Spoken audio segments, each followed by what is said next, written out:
Emma was an aspiring photographer who had just moved into an old, ornate apartment building nestled in the heart of the city. The building was a relic of a bygone era, with grand staircases, antique mirrors, and a vintage elevator that groaned with every ascent. To Emma, it was perfect a place brimming with character and untold stories. One evening, as the sun dipped below the horizon, Emma decided to explore the building, hoping to capture its essence through her lens. She roamed the dimly lit corridors, snapping photos of anything that caught her eye, the intricate moldings, flickering wall sconces, and peculiar shadows that seemed to dance just out of sight. Returning to her apartment, she eagerly began reviewing the photos, but excitement turned to confusion when she noticed something odd, a shadowy figure standing at the end of the hallway in one of the shots. Emma was certain she had been alone. She zoomed in, but the figure remained blurry, almost translucent. Dismissing it as a trick of the light, she continued scrolling through her photos. Then, another image stopped her cold, her reflection in an antique mirror, surrounded by a multitude of faceless silhouettes. A chill ran down her spine. Over the next few days, strange occurrences became commonplace. Whispered voices echoed through the halls when no one was there. Objects in her apartment weren't where she'd left them. At night, she heard soft knocks on her door, but each time she checked, there was no one outside. Determined to uncover the truth, Emma sought out the building's caretaker. Caretaker hesitant, grave. Decades ago, this building was a grand hotel, renowned for its opulence and elegance. It was a place where the city's elite gathered. The caretaker's expression grew distant as he delved into the past. Caretaker somber. But one fateful night, disaster struck. A fire started on the upper floors, quickly engulfing the entire building. The flames spread with a ferocity that no one could have predicted.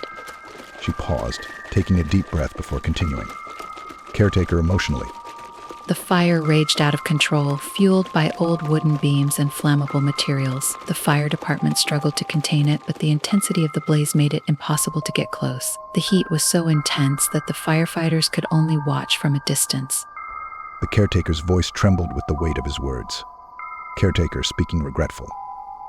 Many guests and staff were trapped inside. They tried to escape through the stairwells and the vintage elevator, but the smoke filled the corridors and the flames cut off their paths. In their desperation, they clawed at the walls and doors, but the fire consumed everything. She looked at Emma with haunted eyes. Caretaker now whispering. The building was left in ruins. The bodies of those who perished were never recovered. The intense heat had reduced much of the building to ash, and the search for survivors turned into a search for remains, but little was found. Emma felt a chill as the caretaker's story painted a vivid picture of the tragedy. Caretaker with a shiver.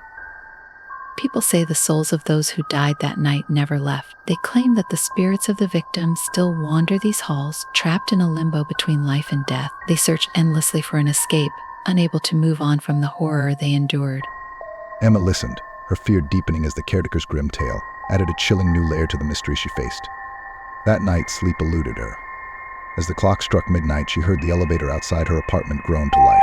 Curious and unnerved, she peeked through the peephole. The elevator doors slid open, releasing a dense, unnatural darkness that swallowed the hallway. From within it, faint whispers called her name.